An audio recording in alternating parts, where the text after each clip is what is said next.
The final zapateado had barely faded when the scream came.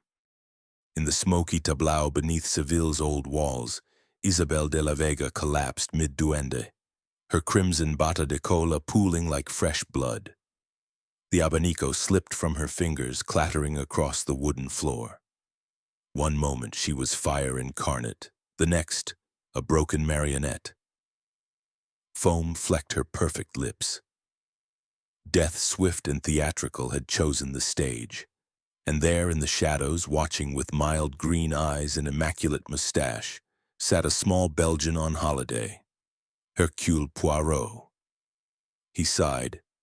Mon Dieu, even in Spain murder follows me. Chapter 1. The Death of the Nightingale. The night was heavy with the scent of jasmine and hot wax when the final zapateado cracked across the tablao like a rifle shot.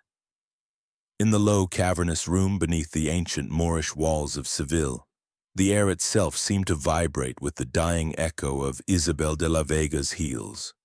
A single lantern swung above the stage, throwing long shadows that danced with her, as though even darkness could not resist the pull of her duende. Her bata de cola, crimson silk embroidered with black roses, swirled around her ankles like spilled blood, and the ivory spines of her abanico snapped open and closed with the precision of a matador's cape. She was 32 years old, at the very zenith of her powers, and every man and woman in the room knew they were witnessing something that would be spoken of long after the guitars fell silent. Then in the space between one heartbeat and the next, the rhythm faltered. Isabel's body arched impossibly backward, the line of her throat exposed like an offering. A sound, half sigh, half sob, escaped her lips. The fan slipped from her fingers and clattered across the worn wooden floor, spinning once, twice, before coming to rest against the boot of a silent guitarist. Her knees buckled. She fell sideways, the great skirt settling around her like the petals of a dying flower.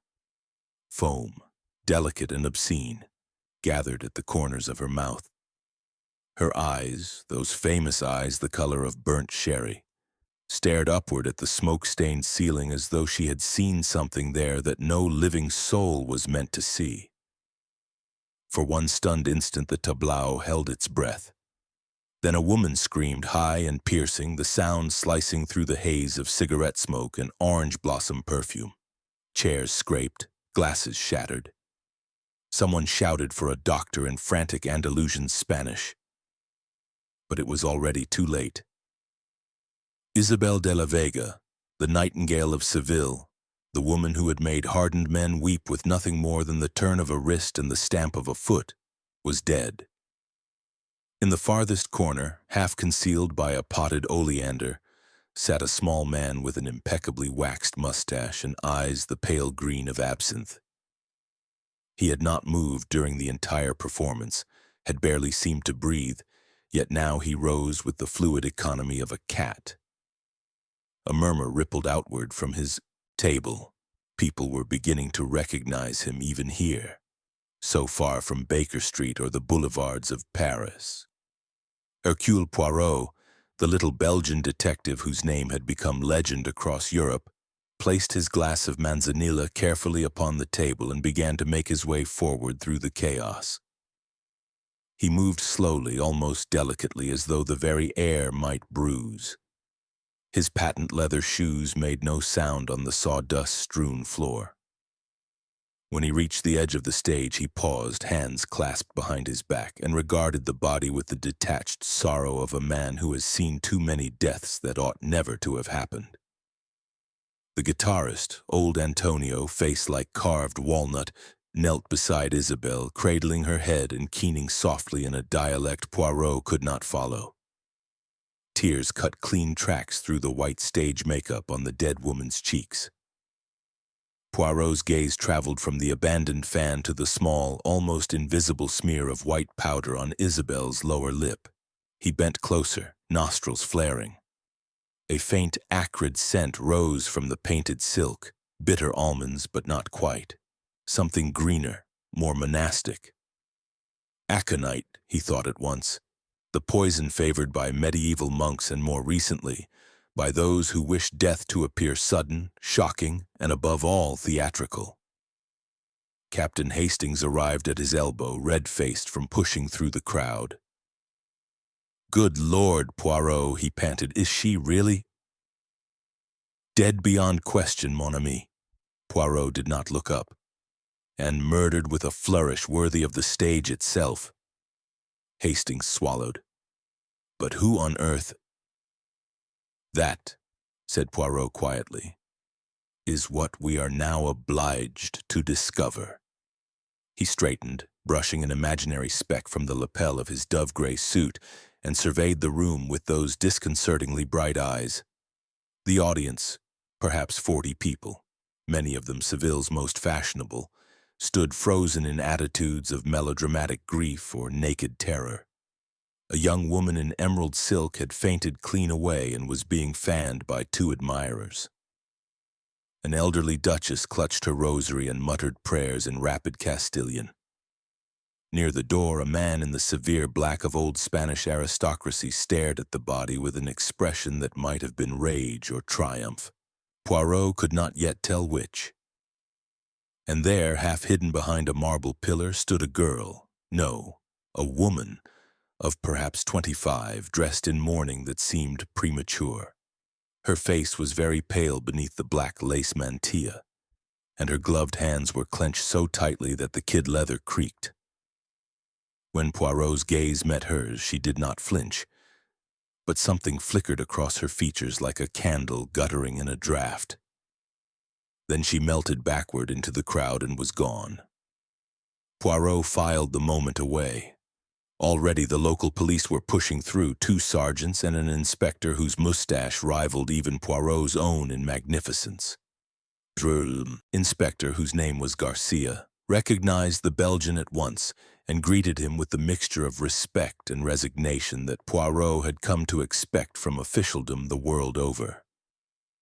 "Senor Poirot," Garcia said, wiping sweat from his brow with a large red handkerchief. "This is a disaster. La Isabel, she was Spain's treasure. There will be questions in Madrid. The newspapers—" He gestured helplessly at the body. Poirot inclined his head. "Then permit me, Inspector, to examine the scene before it is trampled by the feet of the zealous. 1 minute, no more." Garcia hesitated, then stepped aside. In Spain, even the police knew when not to argue with destiny. Poirot knelt beside the fan. The painted roses were exquisitely rendered, black petals on ivory silk, a gift he recalled from the society columns, from Don Rodrigo de la Torre y Alarcón, Isabel's former protector. Yet the fan that now lay here bore crimson roses. Curious. He lifted it carefully between gloved fingers, his own gloves, immaculate white, and turned it over. On the reverse guard, almost invisible unless one knew to look, were the tiny initials IV entwined with a flourish. Isabel's own fan, then, or so it appeared. He brought it closer to his nose. Yes, definite traces of aconite, applied with fiendish skill to the very edge that would brush the dancer's lips when she inhaled the scent of the orange blossom pinned at her throat. The poison would have entered the bloodstream within seconds. Death would have been almost instantaneous, certainly no more than a minute. The perfect murder committed in full view of 40 witnesses beneath the glare of the lanterns, to the rhythm of the Conte Jondo itself. Poirot laid the fan gently back upon the floor exactly as he had found it, and rose.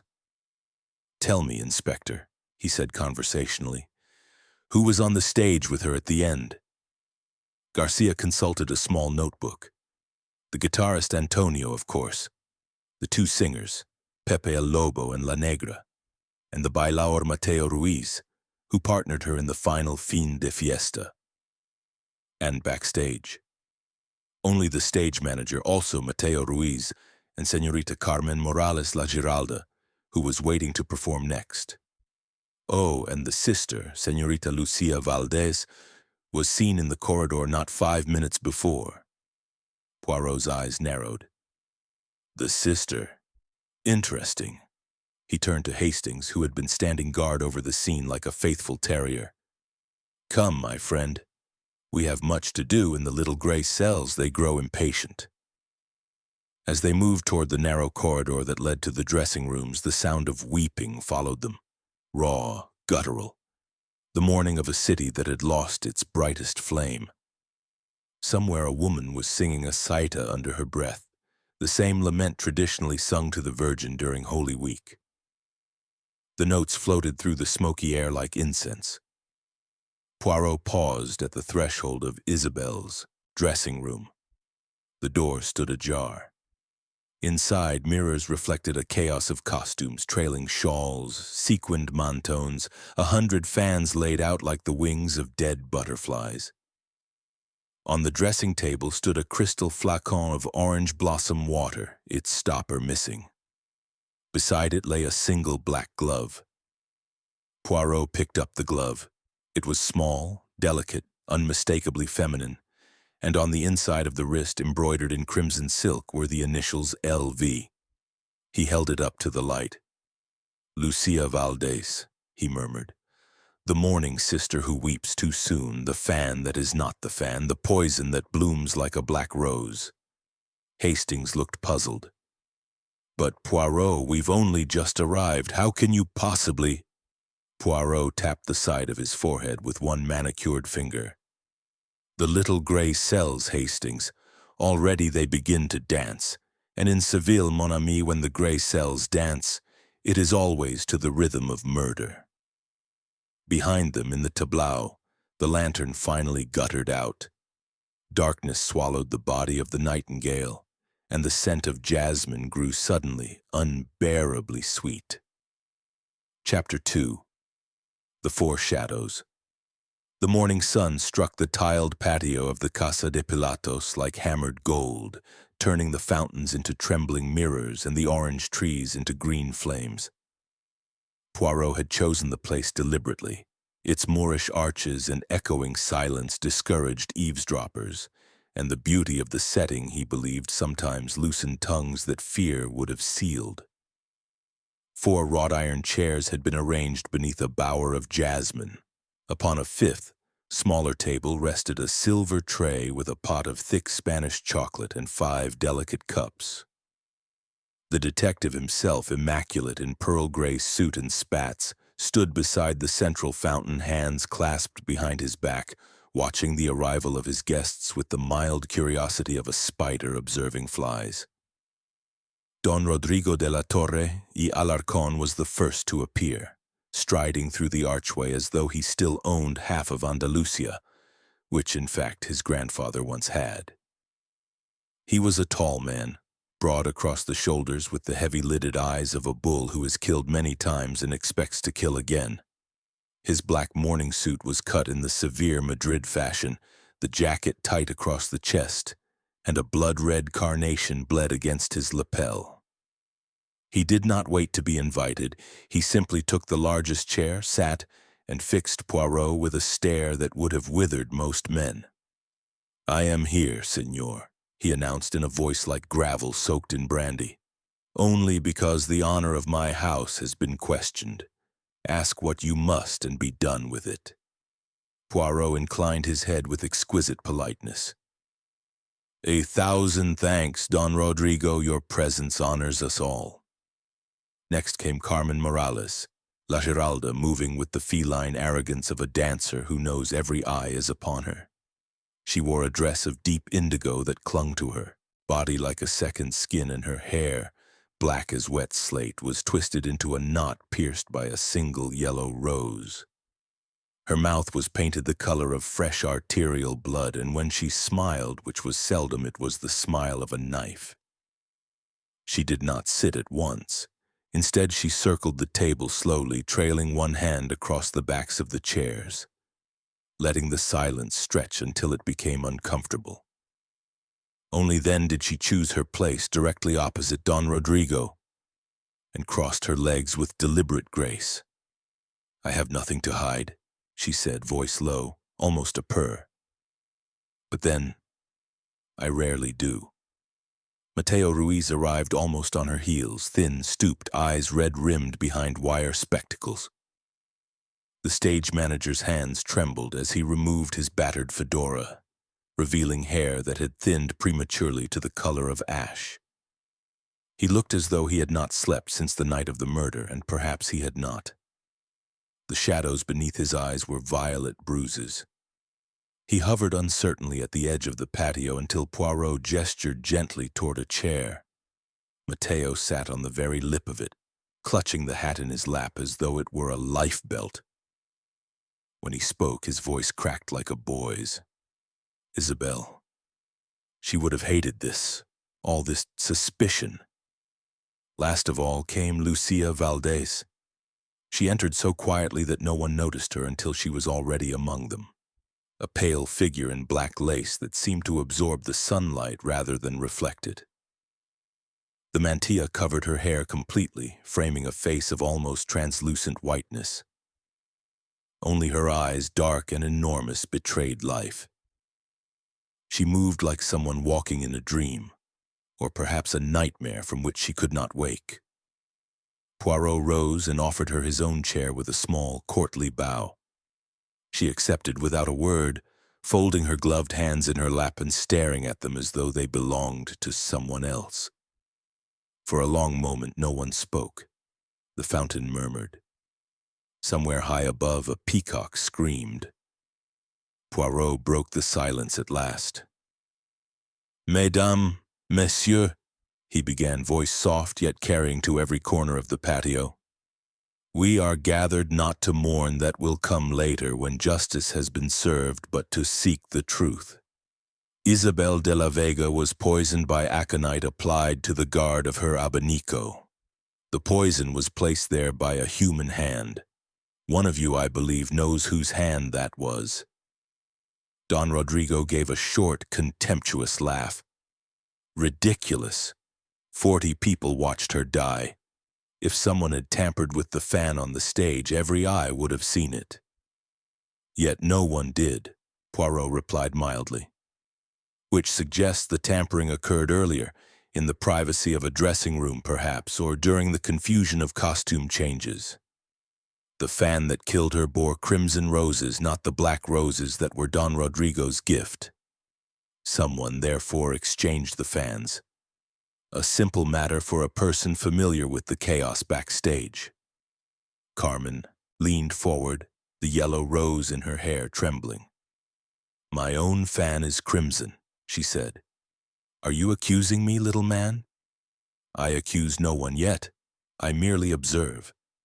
Tell me, mademoiselle, were you in Isabel's dressing room at any time yesterday evening?" Carmen's eyes flashed. "Of course. We shared the mirror. Dancers are not modest about such things." "And you, Señor Ruiz, as stage manager, you had access to every corner." Mateo flinched as though struck. I was everywhere. Lights, props, cues. I loved her, Señor. Everyone knew it. Why would I harm her?" "Love," said Poirot gently, "has driven greater crimes than this."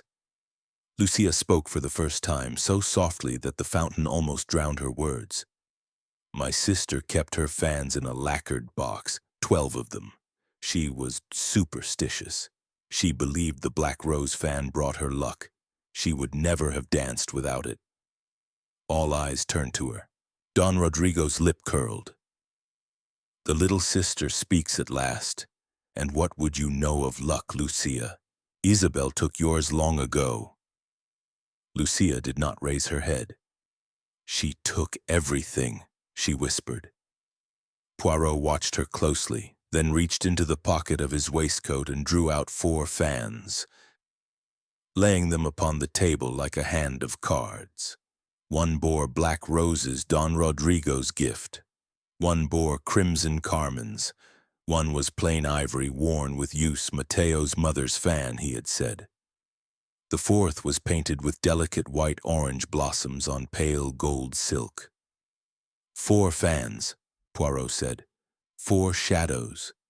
And one of them, perhaps, still carries the scent of death. He lifted the black rose fan and opened it with a snap. The painted silk was pristine. He passed it beneath his nose, then offered it to Inspector Garcia, who had been standing discreetly in the archway. Garcia sniffed, frowned, shook his head. Next, the crimson fan. Again, nothing. The ivory fan carried only the faint sweetness of old lavender. Last, the orange blossom fan.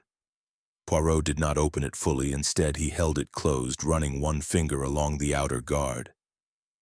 When he lifted the finger to his nose, his eyes narrowed. He turned to Lucia. "This is yours, I believe, mademoiselle?" Lucia's gloved hands fluttered in her lap like trapped birds. "Yes," she said, barely audible. "Isabelle gave it to me last year. She said the color suited mourning." Poirot's smile was almost tender. "Yet you did not bring it to the tableau last night." I forgot." "Or perhaps," Poirot murmured, "you preferred to wear black." He laid the fan down and clasped his hands once more. "We will speak again, all of us. For now, I thank you." They rose slowly, reluctantly, each casting glances at the others that were sharp as thrown knives. Carmen swept out first, hips swaying with calculated insolence. Don Rodrigo followed, pausing only to crush the carnation beneath his heel. Mateo stumbled, after them, clutching his hat like a shield. Lucia was last. She paused beside Poirot, and for a moment the mantilla slipped back from her face. The detective saw that her eyes were dry, but the skin around them was swollen, as though she had wept for days and had no tears left. "You will find who did this?" she asked. Poirot looked at her for a long moment. "I always do, mademoiselle." When she had gone, Hastings emerged from the shadow of an orange tree, mopping his brow. "Well, Poirot, any idea yet?" The little Belgian gazed at the 4 fans lying innocent in the sunlight. "Ideas, Hastings?" Already they crowd the little gray cells like pigeons around the Plaza de España. But one thing is certain. The poison was not placed upon the fan by accident. Someone hated Isabel de la Vega enough to kill her in the moment of her greatest triumph, before the eyes of those who adored her. And that, mon ami, is a very particular kind of hatred indeed. High above them the peacock screamed again, and the jasmine released another wave of sweetness, cloying now, almost funereal. Chapter 3. The Duende That Lied. The heat of the afternoon pressed down on Seville like the lid of a coffin, thick, airless, merciless. In the suite Poirot had taken at the Hotel Alfonso XIII, the shutters were half drawn against the glare, and the ceiling fan turned with the languid despair of a man who knows he cannot win. Upon the marquetry table lay the 4 fans, arranged in a perfect cross, their painted silks catching stray blades of light like the wings of trapped butterflies. Poirot stood over them in his shirt sleeves, an almost scandalous informality, a magnifying lens in one hand, a pair of fine tweezers in the other. Hastings, sprawled in a wicker chair with a glass of iced horchata, watched in fascination tinged with unease.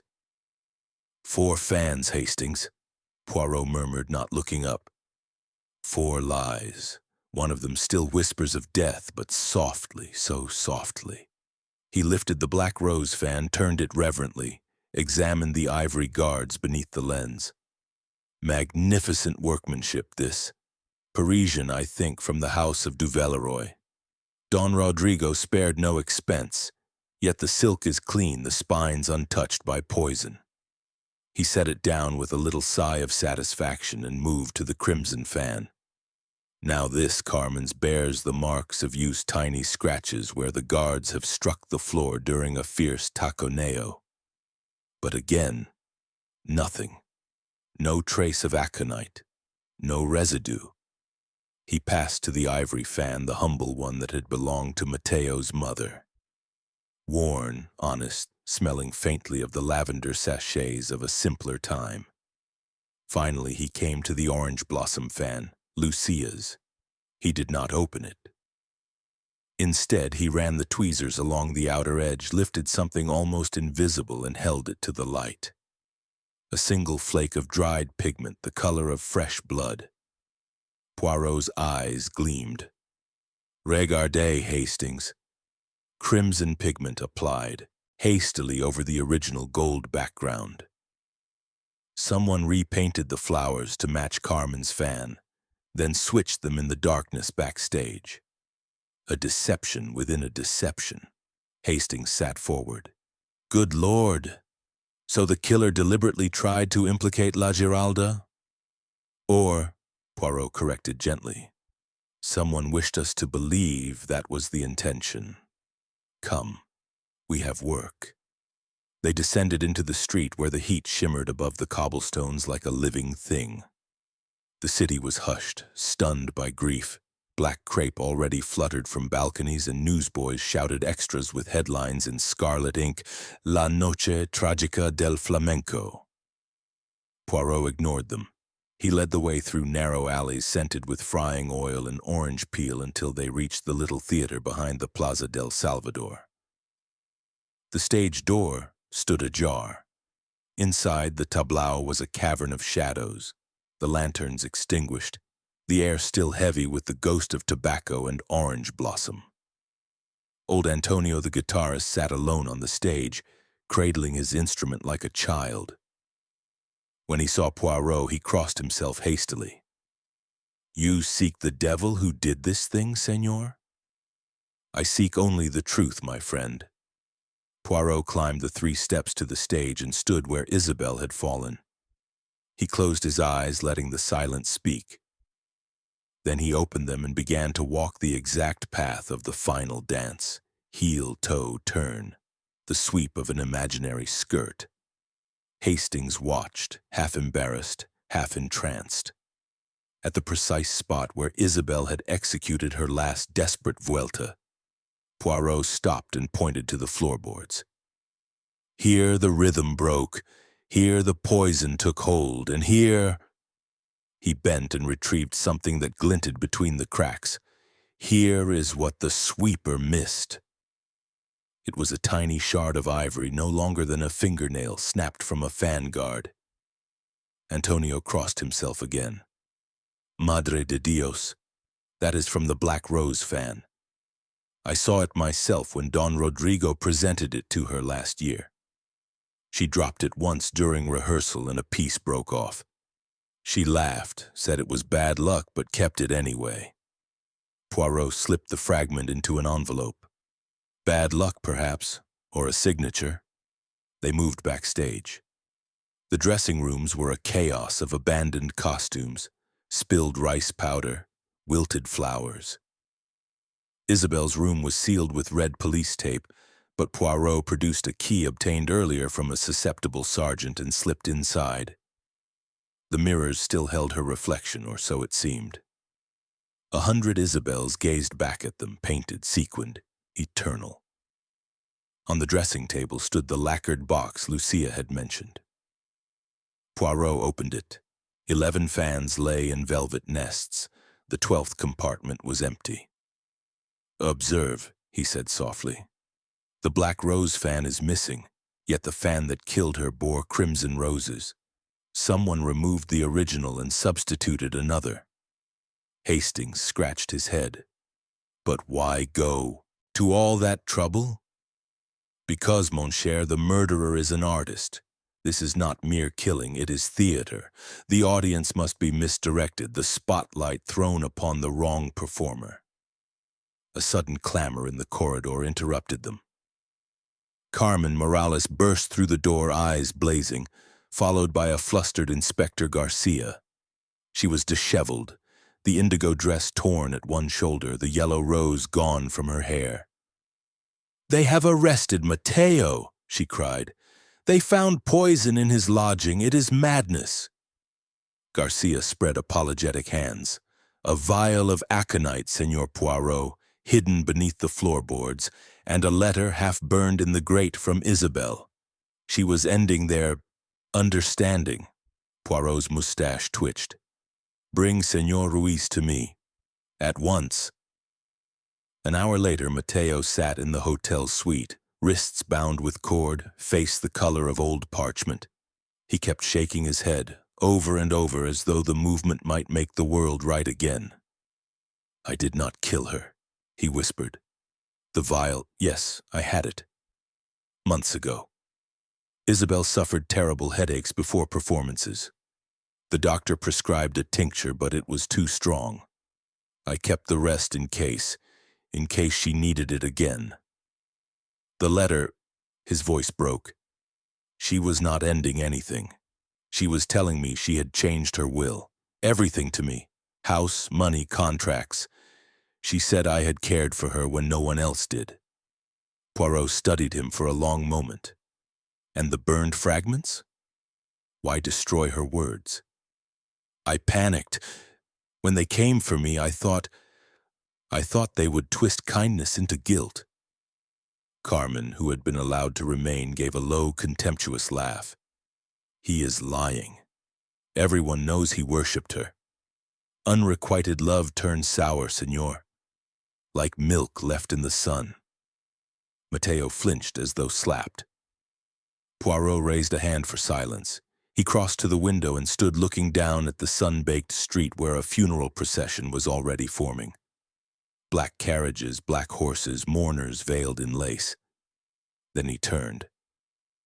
"Tell me, Senor Ruiz, on the night of the murder, who altered the music for the final bulerías?" Mateo blinked. "No one. The score was the same. Yet I have examined the sheet left on the guitarist's stand. The final compass was crossed out in red ink and rewritten, forcing Isabel into a longer, more dangerous turn, the turn that pressed the poisoned guard to her lips." Mateo's mouth opened, closed.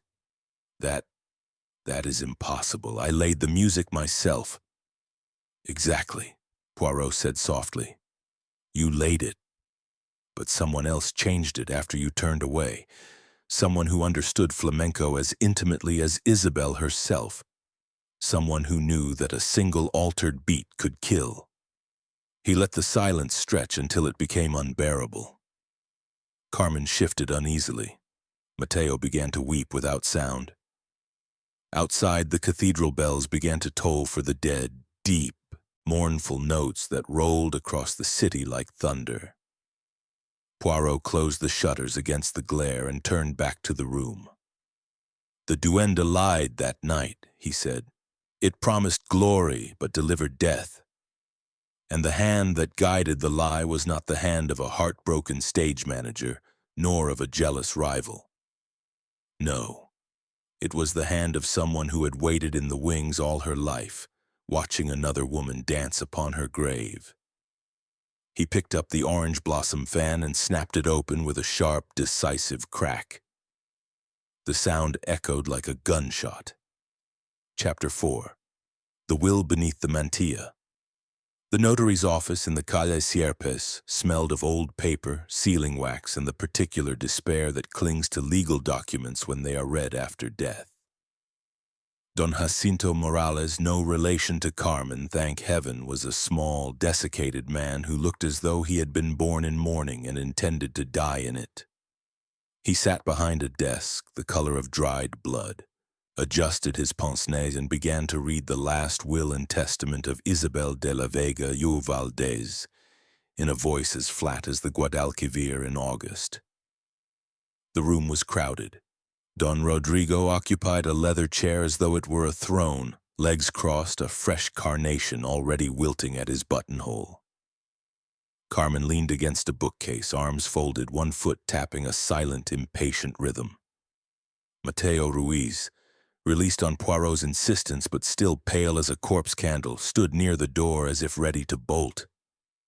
Lucia Valdez sat alone on a narrow bench beneath a dusty portrait of Alfonso III. Mantilla drawn so tightly that only a strip of white face showed, like a nun's coif.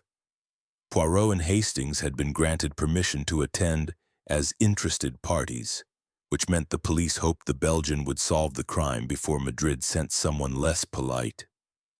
The notary cleared his throat like a man about to pronounce sentence. "To my devoted stage manager, Mateo Ruiz, who has been more brother than servant, I leave my house in the Barrio Santa Cruz, All royalties from existing contracts and the entirety of my jewelry save the emerald set which returns to the family vault. He paused, glanced over the pince-nez at Lucia, then continued. To my half-sister Lucia Valdez, I leave the sum of 1 peseta together with my sincere wish that she may one day find peace. A collective intake of breath hissed through the room like wind through dry reeds. Lucia did not move, only her gloved hands tightened until the seams threatened to split. Don Rodrigo gave a short bark of laughter. 1 peseta. Dios mío, the nightingale had claws after all. Carmen's eyes glittered with malicious delight. She always did know how to end a performance. Mateo looked as though he had been struck by lightning.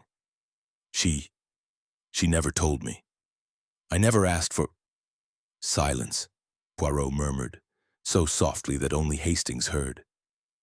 The notary gathered his papers with the rustle of dead leaves and bowed himself out. For a moment no one moved. Then Lucia rose. The movement was slow, almost ceremonial. She walked the length of the room until she stood before Mateo. Every eye followed her. You will be rich now, she said. Her voice was perfectly steady, perfectly empty.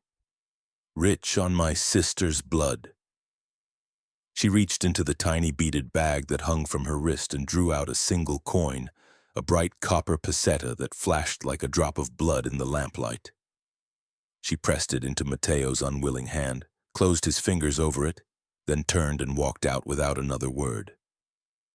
The door shut behind her with the finality of a coffin lid. Don Rodrigo broke the silence with a soft whistle. Well, little man, he said to Poirot, there is your motive, gift-wrapped and tied with black lace. Poirot did not answer at once. He was watching the peseta that had fallen from Mateo's numb fingers and now rolled in slow circles across the parquet until it spun itself out beneath the notary's desk. That evening, the sky over Seville turned the color of bruised figs. Poirot and Hastings walked the narrow streets of Santa Cruz where the walls pressed close and every balcony dripped bougainvillea like purple wounds. The city was preparing for Isabel's funeral. Women in black hurried past with rosaries clicking, and the scent of orange blossom had become unbearable, cloying, the smell of a corpse dressed for burial. They found Lucia in the tiny courtyard of the house that was no longer hers. She sat on a stone bench beside a fountain shaped like a Moorish lion, trailing her fingers in the water as though trying to wash something away. When she saw Poirot, she did not rise. You have come to arrest me, she said. It was not a question. Not yet, mademoiselle. Poirot took the place beside her. Hastings hovered awkwardly at the entrance. Tell me about the will. There is nothing to tell. Isabel hated me. She always hated me. Yet you lived under the same roof. My father's roof, Lucia corrected bitterly. He married again after my mother died. Isabel was the daughter of the second wife, brilliant, beautiful, impossible. I was the reminder of the first marriage, the one that ended in scandal and a convent graveyard. When Papa died, Isabel kept the house, the name, the career. I kept the memories and the dancing lessons, Poirot said softly. Lucia's head came up sharply. What do you know of that? That you were the better pupil. The teacher said so. But Isabel had the fire the public wanted, the tragedy they could sell. You were sent to the back of the studio, then out of it altogether. Lucia laughed, a sound like breaking glass. She took my steps the way she took everything else. Even the way I held my hands, she copied it, made it famous, called it her own. Poirot studied her profile, pale and perfect as porcelain. And when she changed her will? She sent me a copy, 1 week ago, with a note, "Now you will learn what it feels like to be nothing." Silence fell, broken only by the splash of the fountain. Poirot reached into his pocket and drew out the orange blossom fan. He opened it slowly. The painted flowers looked almost black in the failing light. "This fan was in your possession the night Isabel died. It was in my bag. I told you, she gave it to me. Yet the pigment used to alter the flowers came from a pot in your room. Crimson lake, very rare, made in Granada especially for the theater. And the tiny brush found beneath your dressing table still bears traces of aconite." Lucia went very still. "I did not kill her," she said at last. "Someone wishes us to believe you did. Someone who knows the precise shade of crimson on Carmen's fan, who understands the timing of a bullerias, who can move through the backstage corridors unseen because she once belonged there." Lucia turned to face him fully.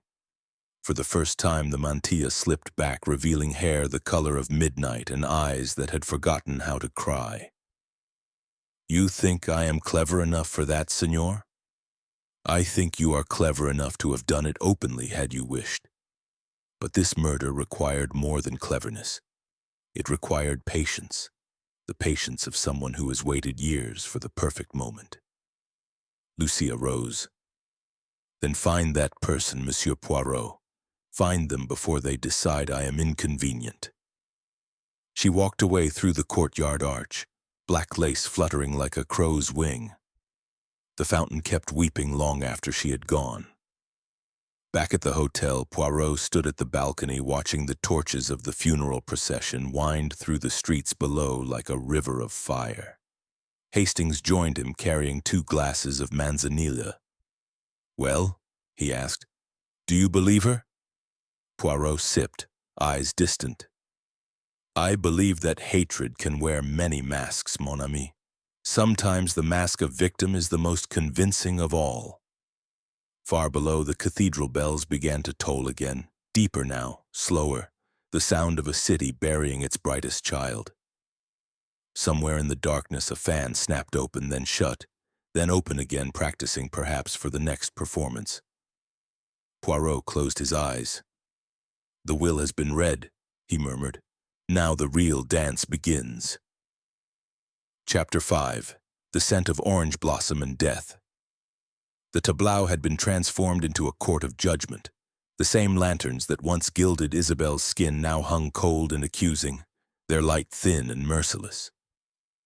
The wooden floor, polished by 1,000 furious taconeos, gleamed like a mirror in which no one wished to see their reflection.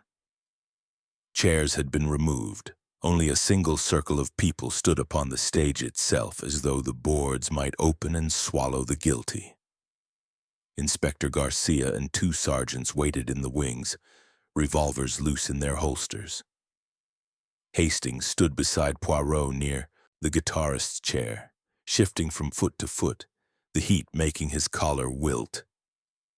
The 4 suspects had been summoned at dusk, told only that Hercule Poirot would reveal the truth tonight, beneath the same roof where Isabel had breathed her last. They arrived one by one like performers answering a cursed cue. Don Rodrigo came first, black coat over his arm, carnation replaced by a black ribbon of mourning. He surveyed the empty room with contempt, then took his place at the north point of the circle, back straight, chin high. A grandee to the end. Carmen followed, dressed in severe charcoal that made her look taller, more dangerous.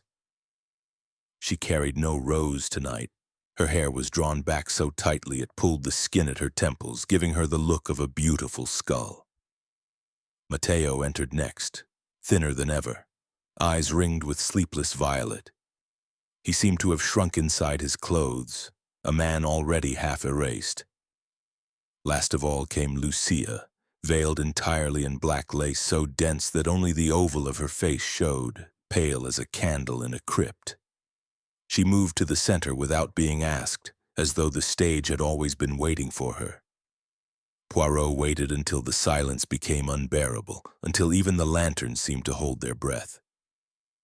Then he stepped forward, small, immaculate, terrible in his certainty. "Tonight," he began, voice soft yet carrying to every shadowed corner, "we will dance one last time. Not for applause, not for duende, but for truth.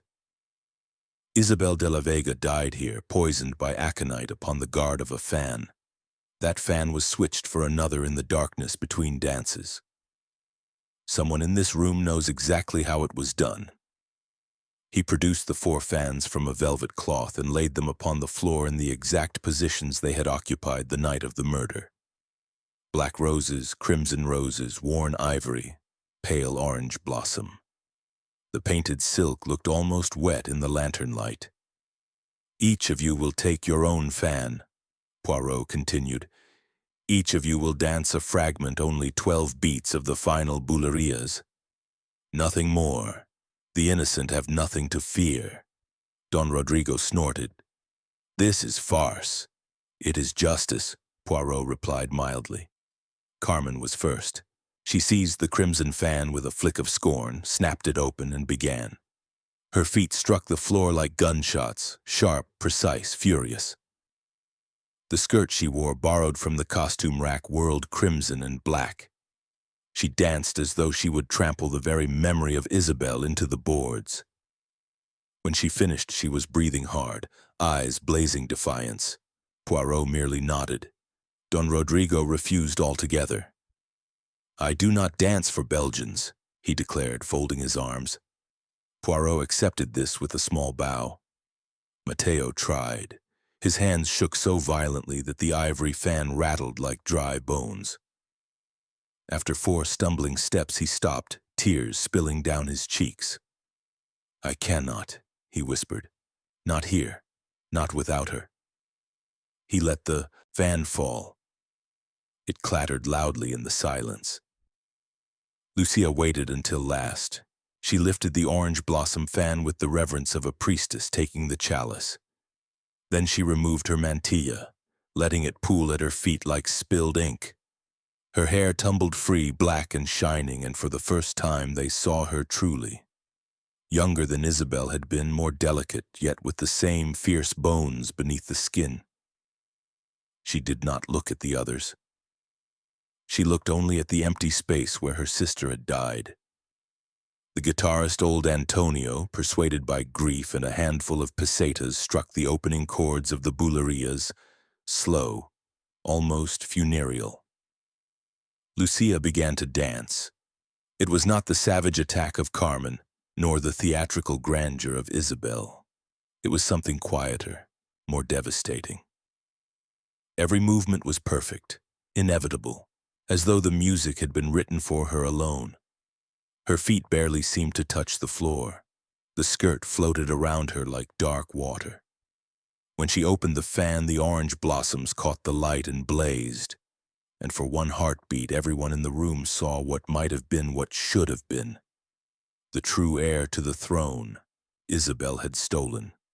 On the 12th beat, she executed the fatal turn, the long, dangerous vuelta that had killed her sister. The fan rose to her face as though to drink in the scent of orange blossom at her throat. In that instant, Poirot stepped forward. "Arrêtez!" Lucia froze, fan inches from her lips. Poirot reached out and gently took it from her unresisting fingers. He turned it so all could see the reverse side. There, hidden beneath the painted blossoms, someone had scratched 2 tiny initials with a needle. LV. "Yours, I think, mademoiselle," he said softly. Lucia stared at the fan as though seeing it for the first time. "You painted over the black roses with crimson pigment taken from your own room," Poirot continued, voice relentless now. "Then switched the fans in the darkness while Carmen was adjusting her mantilla. You altered the sheet music so that Isabel would be forced into the longer turn, the turn that pressed the poisoned guard to her lips. You knew exactly how much aconite would kill within seconds. You learned that from the same doctor who treated her headaches, the doctor who trusted you because you were the quiet sister, the harmless one." Lucia's lips parted, but no sound came. "You left the vial in Mateo's lodging when you visited him yesterday to offer comfort. You burned the wrong letter in Carmen's grate while she was rehearsing. Every clue pointed away from you and toward those who had reason to hate Isabel openly. But hatred, mademoiselle, is loud. What you felt was quieter. It had waited 25 years to dance. Don Rodrigo swore under his breath. Carmen's face twisted rage or perhaps recognition. Mateo sank to his knees.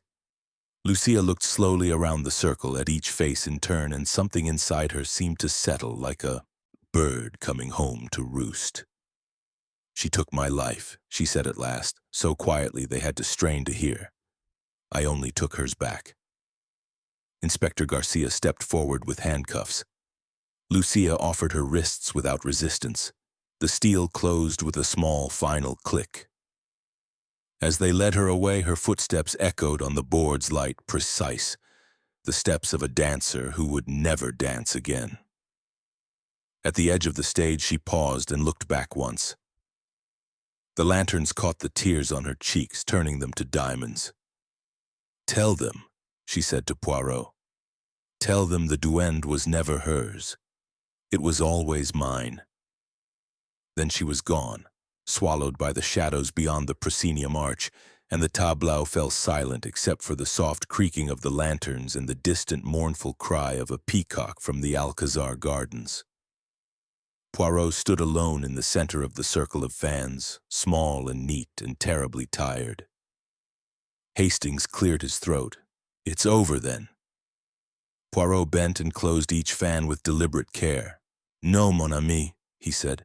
"For Lucia Valdez, the dance is only beginning." Chapter 6. The Confession in the Alcazar Gardens. Moonlight poured over the Alcazar Gardens like cold silver, turning the cypresses into black spears and the fountains into trembling mirrors of the sky. The night smelled of wet stone and dying roses. Somewhere a nightingale sang once, then thought better of it. Hercule Poirot walked the central path alone, hands clasped behind his back, the soft crunch of gravel beneath his patent shoes the only sound until the faint rustle of silk announced that Lucia Valdez had kept the appointment.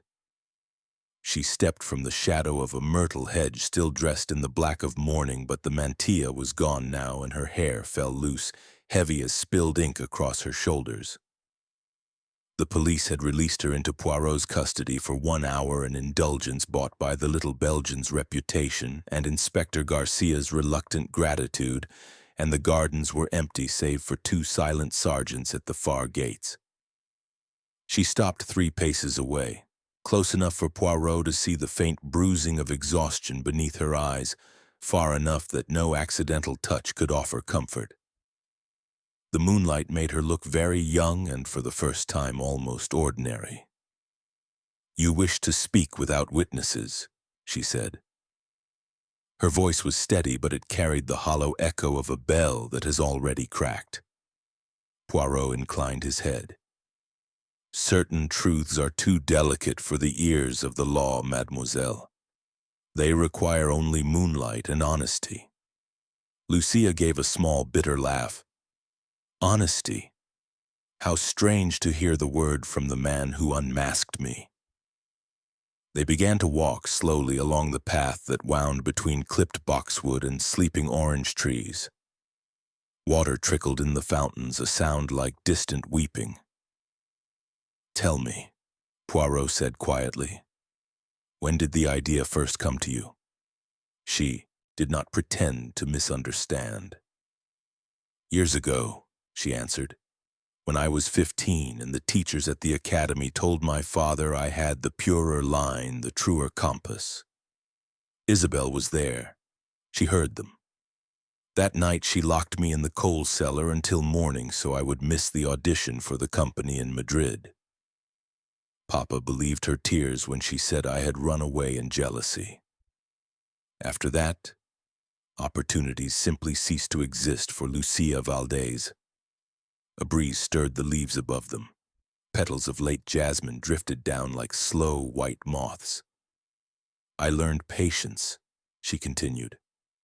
"I learned to smile while she took my steps, my phrases, even the way I lifted my wrist. I watched her grow rich on what should have been mine." And then, last month, she sent me the new will. 1 peseta.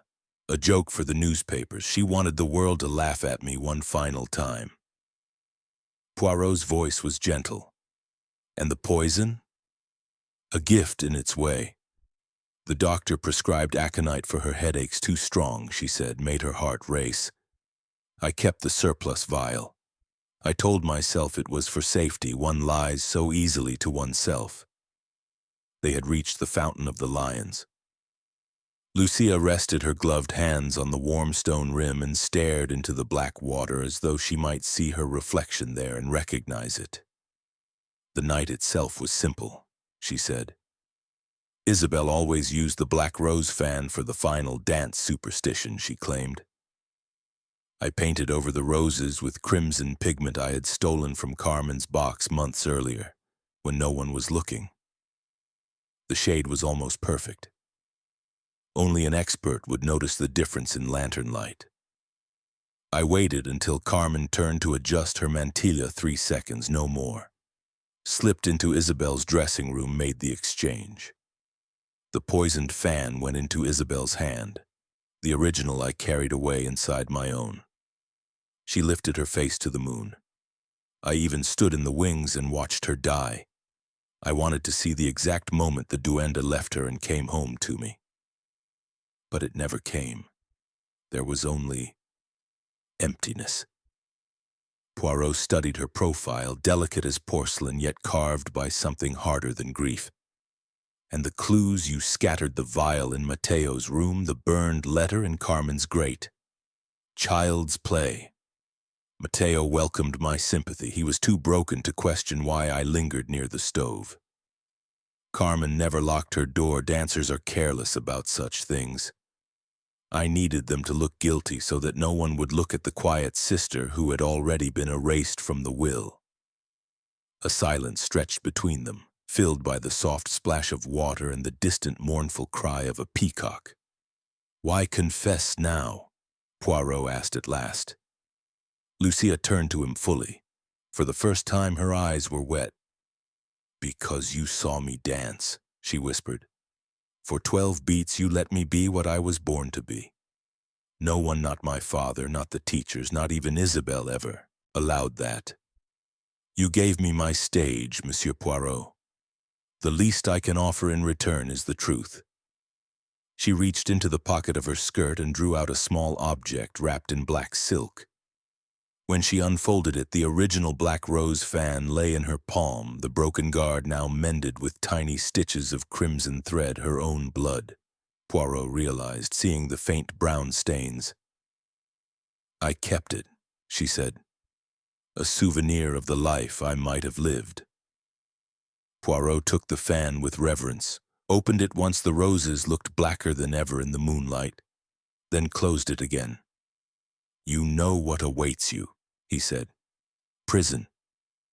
Perhaps the garrote if they decide it was treason against Spanish womanhood."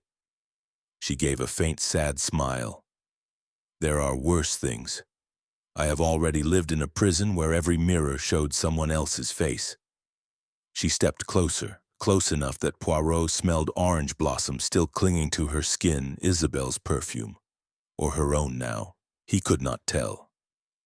"Will you do one last thing for me?" she asked.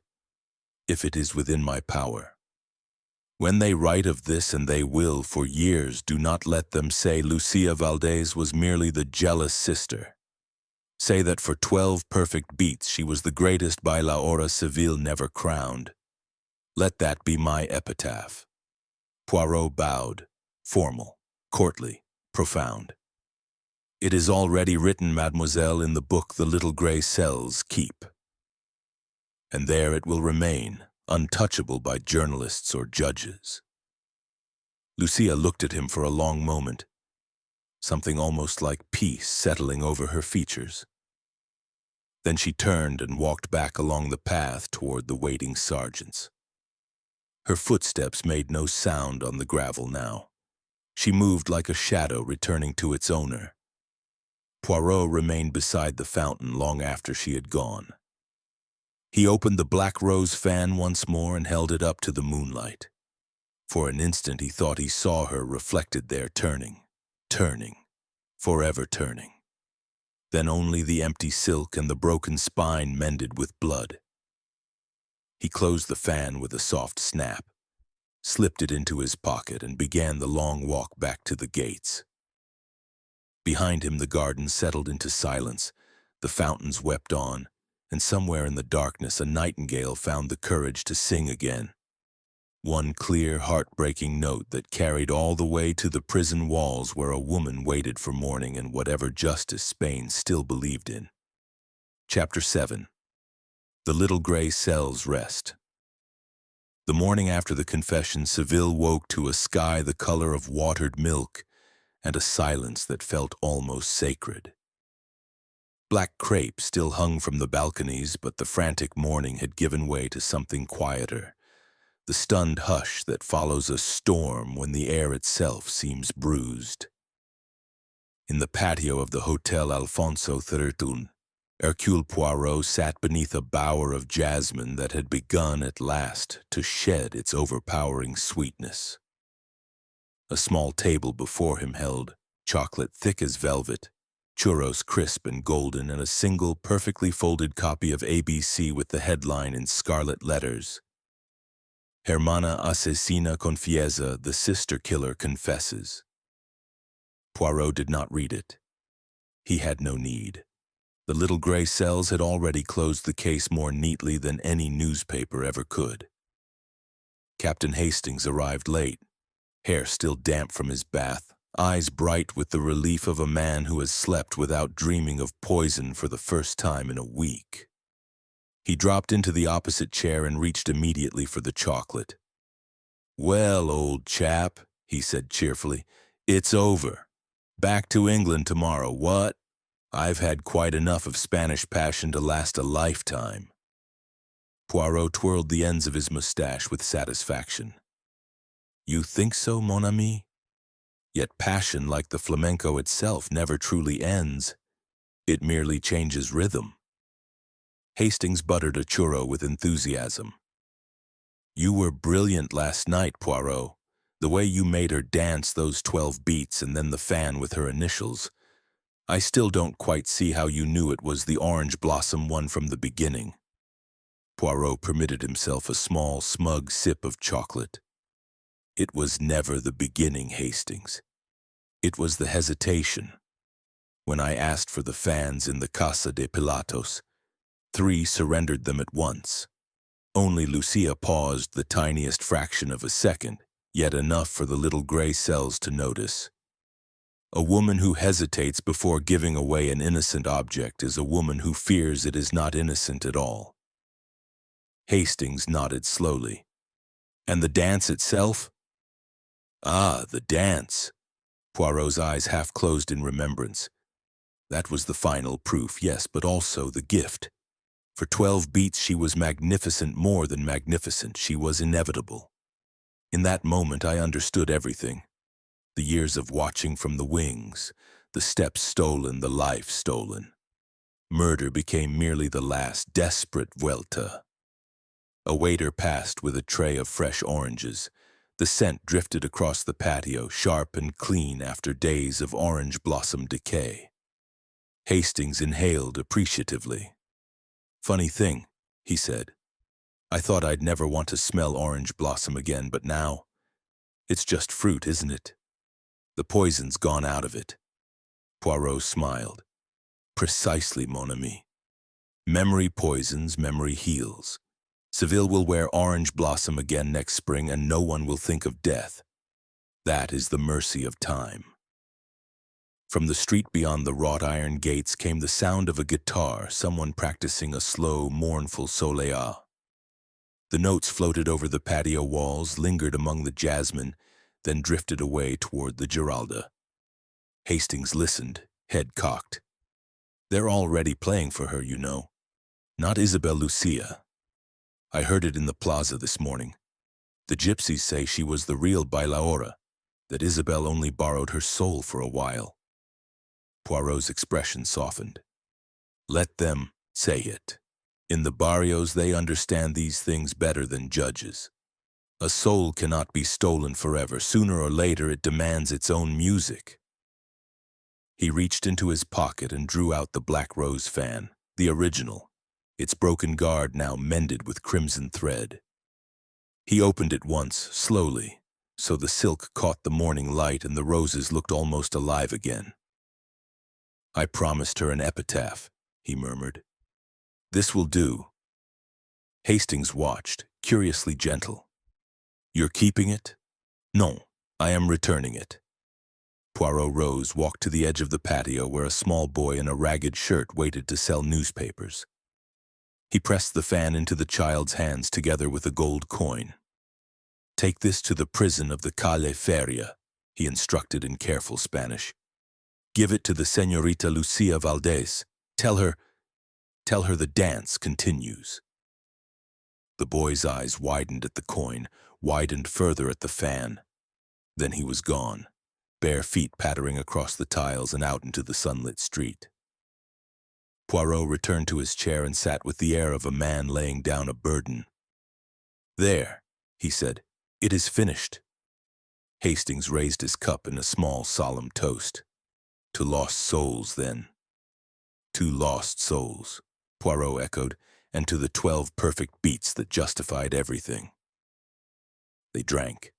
The guitar in the distance shifted into a brighter rhythm, almost a bulerías now, defiant and free.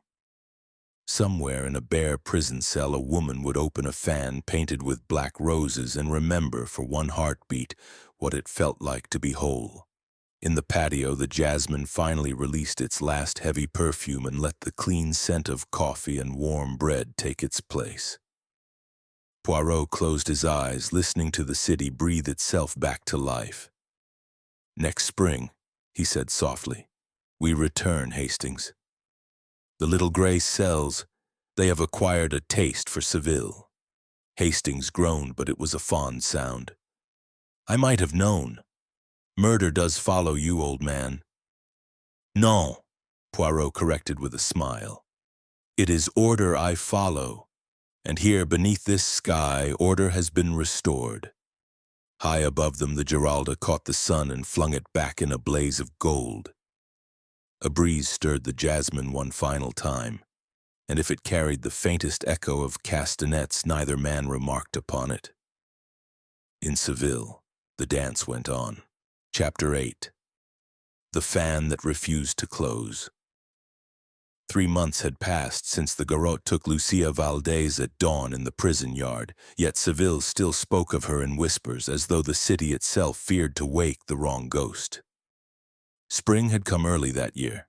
The orange trees along the Avenida de la Constitución were already heavy with blossom, and the air carried a sweetness so pure it felt almost like absolution. Hercule Poirot had returned against all common sense, Hastings insisted, drawn by an invitation he could not refuse and by the nagging certainty that some threads, however neatly tied, still quivered. He stood now in the half-light of the old tableau, the same stage where Isabel had died and Lucia had danced her 12 immortal beats. The theater had been closed since the murder, its doors sealed with rust and regret. But tonight the padlock hung open, cut cleanly by someone who knew exactly where to place the blade. Dust floated in the shafts of late afternoon sun that slanted through cracked shutters. The boards still bore the faint scars of taconeo, darker patches where generations of heels had bitten deep.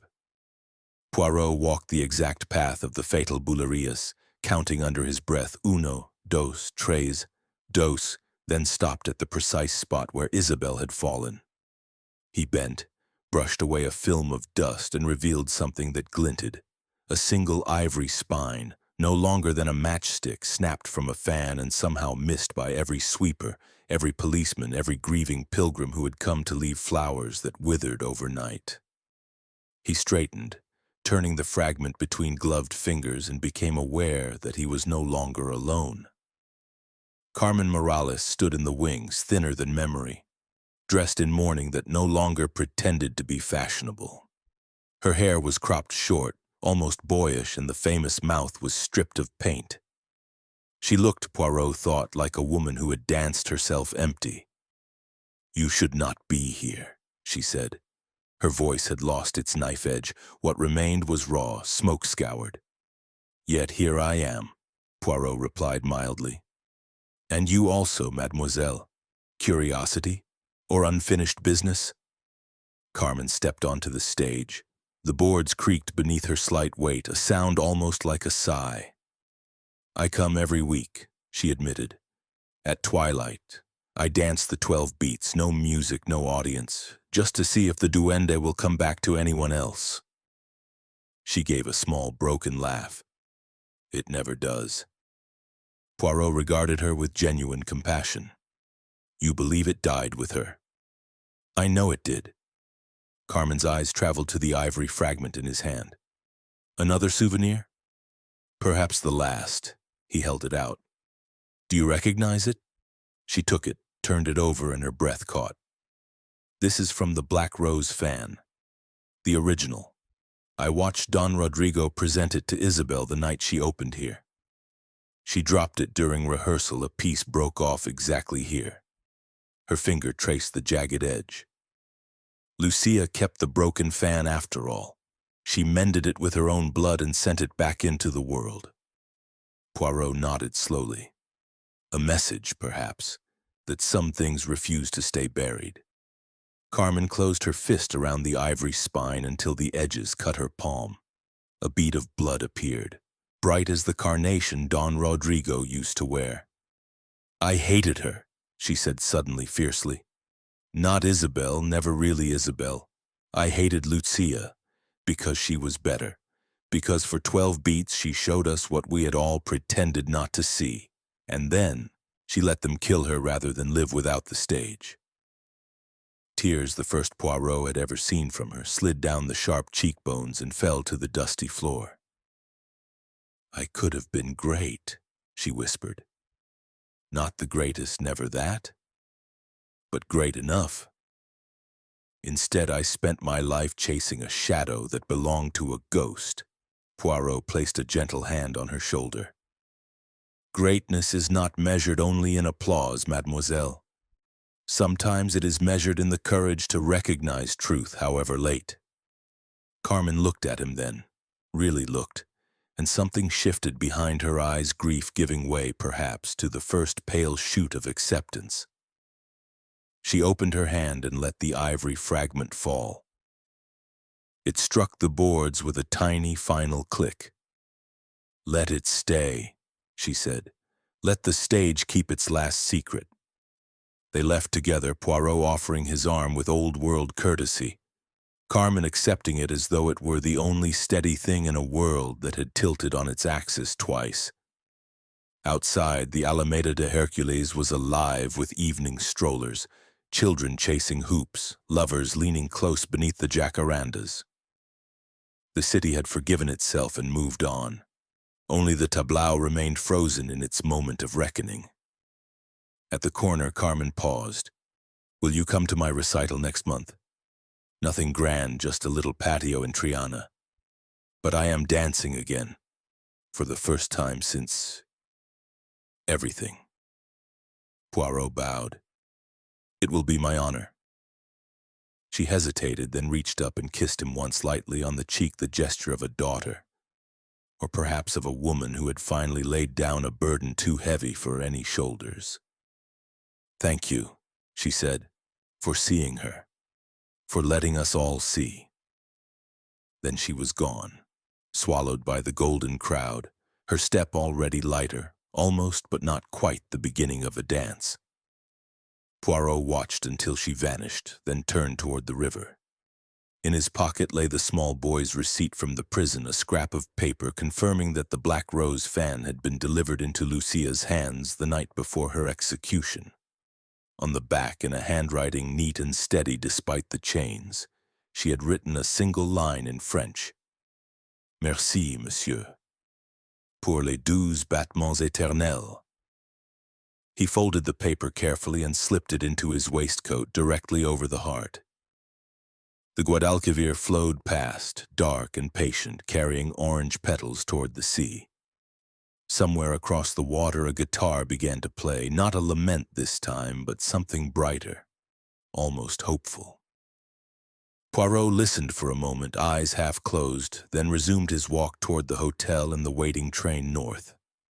Behind him, in the empty tableau, dust settled over the ivory fragment, and the stage waited patient as stone, certain as death for the next pair of feet that would dare to summon the duende home. In Seville, some fans refused to close forever. Chapter 9. The Garden That Remembered Everything. 10 years slipped by like water through the fingers of the fountains in the Alcazar, and Seville grew louder, faster, brighter. Yet the old gardens kept their secrets the way only Moorish stone and ancient orange trees can.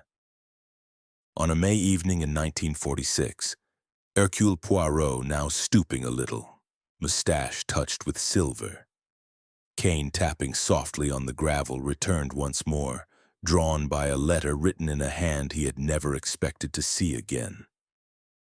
The envelope had arrived at his London flat smelling faintly of orange blossom and sealed with black wax. Impressed by a tiny rose, inside only 3 words: "She is dancing." He knew before he even opened the gate that the gardens would be waiting exactly as he had left them that moonlit night with Lucia Valdez. The cypresses still stood sentinel, the fountains still wept their silver tears, and the nightingales, impossible, faithful creatures, still sang the same broken-hearted phrases. Yet something had changed. From the heart of the labyrinth came the unmistakable rhythm of a soleá por bulería, slow, wounded, perfect. Poirot followed the sound along paths he could have walked blindfolded, past the Fountain of the Lions where Lucia had confessed, past the myrtle hedge where her shadow had dissolved into moonlight. The music grew clearer. One guitar, one voice, one pair of feet answering the night with absolute precision. He stepped through the final arch and stopped. In the small clearing where lovers once carved initials that the gardeners patiently erased, a woman danced alone beneath a single lantern hung from an orange bough. She was perhaps 30, slight, dressed in simple black with no sequins, no trailing bata de cola, only the severe elegance of mourning that has become a habit rather than a costume.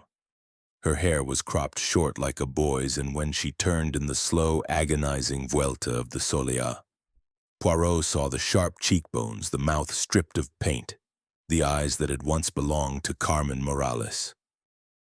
She finished the phrase, let the final taconeo die into the gravel, and only then noticed him. The guitarist, an old man whose face Poirot dimly recognized as Antonio's nephew, lowered his hands from the strings. Silence rushed in like floodwater. Carmen inclined her head, neither surprised nor afraid. "I knew you would come," she said. Her voice had deepened, roughened by years of cigarette smoke and honest song. "The garden told me." Poirot leaned on his cane. "You wrote the letter?" "I did." She stepped closer, and he saw that her left hand was scarred, thin white lines where the ivory spine had cut to the bone that evening in the tableau. "I dance here every year on the anniversary of her death." At first it was penance. Then it became conversation. She gestured, and the guitarist began again, softer now, almost a whisper. Carmen did not dance this time. She simply stood in the center of the clearing and let the music move through her. "She never left," Carmen said over the quiet chords. "Not really. Sometimes when the moon is exactly thus, I feel her take the steps with me. Not Isabel, never Isabel. Lucia. She corrects my compass, straightens my arms, reminds me that purity is heavier than glory. I thought I would hate it. Instead, it is the only time I feel clean." Poirot's eyes traveled to the lantern above her head. Hanging from its iron hook, swaying gently in the warm breeze, was the black rose fan, the original, mended with crimson thread that had long since darkened to the color of old blood. The silk was frayed now, The ivory yellowed, yet it opened and closed in the wind as though breathing. "You kept it," he murmured. "I tried to burn it once," Carmen replied. "The flames would not take. I tried to bury it beneath the rosemary. It returned to the prison gate, wrapped in newspaper, no note. The warders thought it was a miracle. I knew better. Some objects refuse to forget their owner." She reached up and unhooked the fan, held it out to Poirot. He took it reverently. The guards were warm, almost feverish. "Last year," she continued, "a child was born in Triana, a girl. The mother is a cousin of Mateo Ruiz. He died in the war, carrying stretchers at Teruel. The baby has Lucia's eyes, dark, enormous, already old. When she is 7, I will teach her the 12 beats. Not for the stage, never again for the stage. Only so the dance does not die with us." The guitarist let the final chord fade. Night insects began their chorus. Somewhere in the distance, the cathedral bells tolled 10. Carmen looked at Poirot fully, and for the first time he saw peace in her face, not happiness, never that, but the calm of a woman who has paid every debt and still found strength to stand. "Tell me, monsieur," she asked softly, "in all your cases, did you ever meet a ghost that simply wished to finish the performance?" Poirot closed the fan with a small, decisive snap. "Only one," he said, "and she was never a ghost. She was the truest thing Seville ever tried to kill." He placed the fan back on its hook. The breeze caught it at once, opening the black roses to the moonlight as though Lucia herself had lifted her arms for one final eternal vuelta. Carmen smiled, a small, grave curve of the lips that cost her everything and nothing. "Stay," she said. "Listen. Tonight the garden remembers everything." She began to dance again, barefoot now on the warm gravel, moving through the soleá with the unhurried certainty of someone who no longer needs an audience. The lantern light caught the edges of her shadow, and for an instant, no more than the space between two heartbeats, Poirot saw 2 women dancing. One in sharp black, one in trailing crimson, turning together in perfect, impossible unison. The guitar wept, the fountains wept, the orange trees released their scent like a benediction.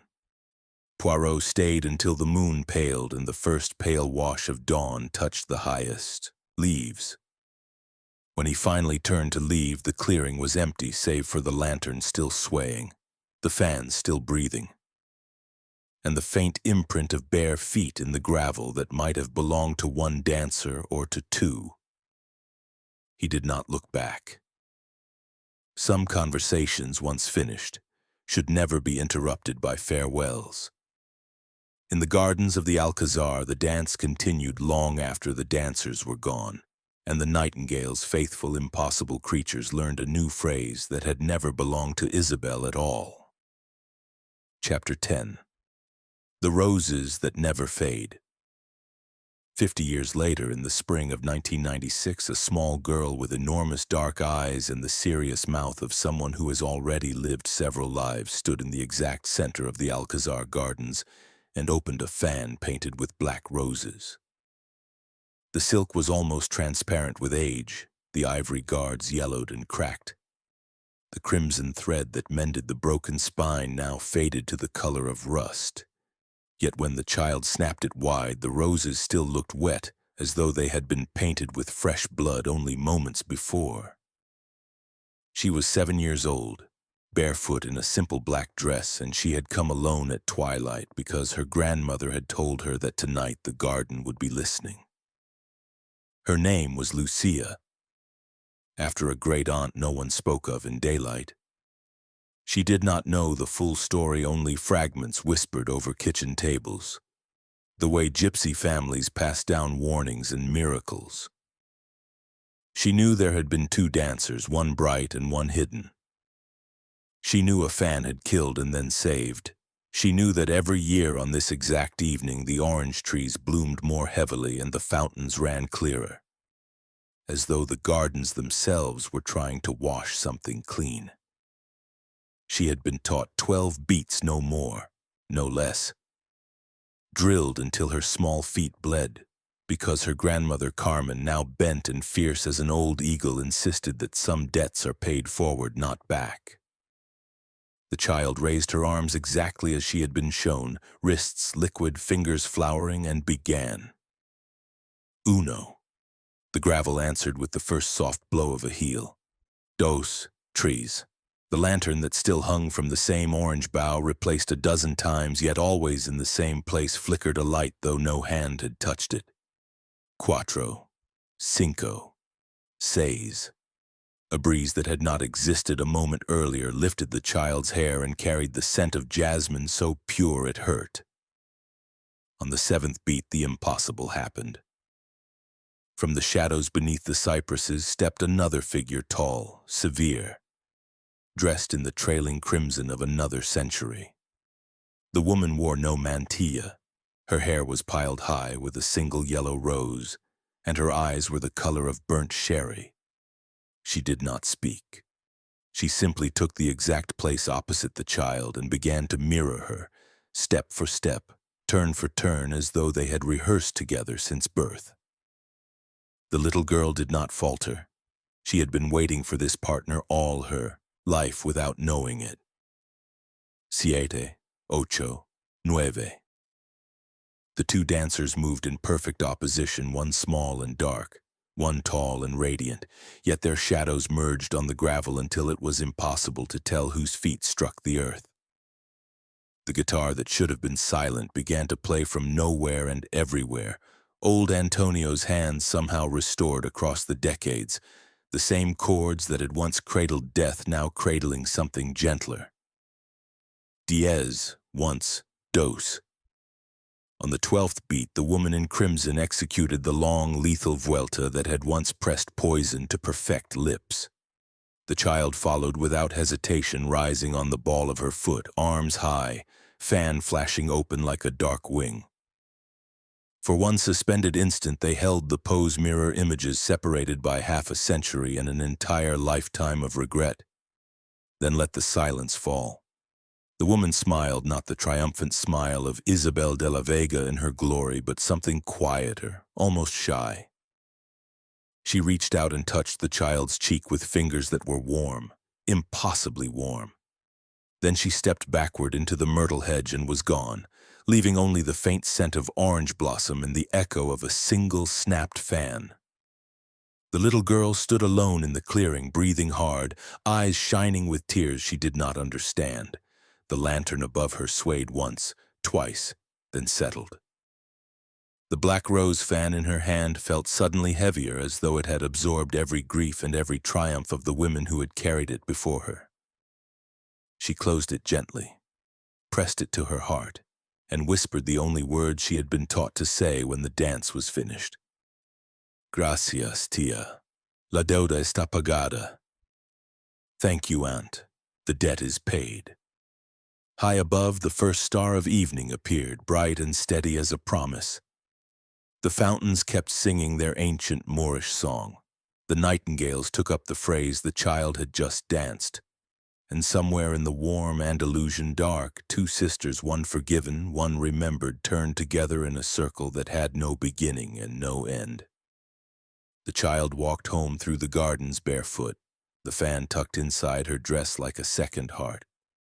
Behind her, the lantern slowly dimmed, the gravel smoothed itself until no print remained, and the orange trees released one final perfect blossom that drifted down and settled on the exact spot where death had once tried and failed to end a dance. In Seville, some roses never fade, some debts are paid in 12 eternal beats, and some fans, no matter how old, refuse to stay closed forever.